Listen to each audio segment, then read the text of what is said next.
शर्मा जी के बेटे के नाम से तो बहुत सारी मीम बनी है, लेकिन अब देखो शर्मा जी के बेटे से नाम क्यों मीम बनी है। मतलब कहा जाता है कि पढ़ने में ज्यादा अच्छे हो तो शर्मा जी के बेटे हो, कोई भी होता है ना। तो अब शर्मा जी के बेटे के बारे में थोड़ा सा बताना चाहूंगी। शर्मा जी के बेटे जो भी हैं उनको इसलिए ज्यादा पढ़ना पड़ता है क्योंकि उनको पता है कि वो जनरल कैटेगरी से आते हैं, और जनरल कैटेगरी में जब तक आप टॉप मोस्ट पे नहीं हो तब तक आपकी कोई इज्जत नहीं है, राइट।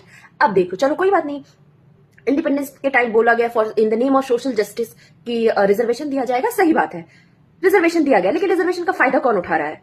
जो ऑलरेडी एडवांटेज ले चुके हैं वही उठा रहे हैं।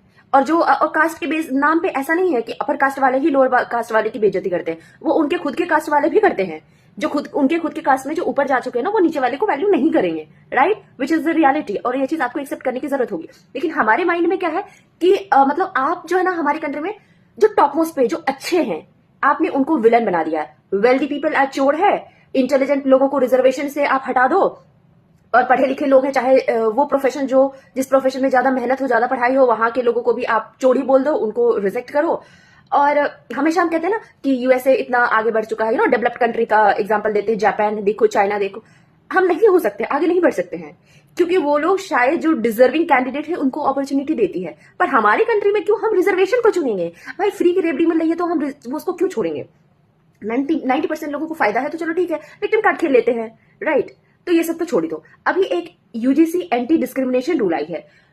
उस रूल के हिसाब से किसी भी कैंडिडेट को, अगर किसी भी कैंडिडेट को डिस्क्रिमिनेशन होता तो वो आवाज उठा सकता है, लेकिन ऐसी कोई बात नहीं है। इस रूल के अकॉर्डिंग ओबीसी, एससी, एसटी ही आवाज उठा सकते हैं, ठीक है। इससे क्या होगा कि जो जनरल कैटेगरी के बच्चे हैं वो सेल्फ प्रोक्लेम्ड हो गए, मतलब कि आप ही बदतमीज हो, आपकी ही गलती है, राइट। आपने किया नहीं किया कोई मतलब नहीं है। शर्मा जी का बेटा जो था बहुत मुश्किल से बहुत पढ़ाई किया उसने, सोसाइटी में भी लोगों ने उसके नाम का मजाक बनाया, कोई बात नहीं, चलो पढ़ते पढ़ते कॉलेज में चला गया। अब शर्मा जी का बेटा जब कॉलेज में गया तो अब क्या हो सकता है? अब शर्मा जी के बेटे से कोई कंपीट तो कर नहीं सकता है, लेकिन ठीक है चलो हमारे पास एक रूल आ गई है, राइट। अब हम बोलेंगे शर्मा जी के बेटे ने हमें जाति के नाम से गालियां दिया, हमारे साथ डिस्क्रिमिनेट किया।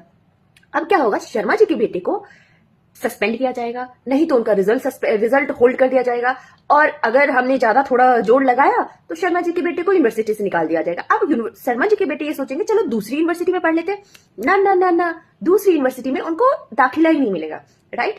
और अगर कॉलेज वाले को पता है कि शर्मा जी का बेटा सही है, ऐसा नहीं किया है, तो यूजीसी जो यूनिवर्सिटी ग्रांट कमीशन है, जो किसी भी यूनिवर्सिटी को परमिशन देती है या फिर जो कहते हैं ना वैधता देती है, वो रद्द कर देगी। आप समझ रहे हो? तो शर्मा जी का बेटा, अब मुझे ये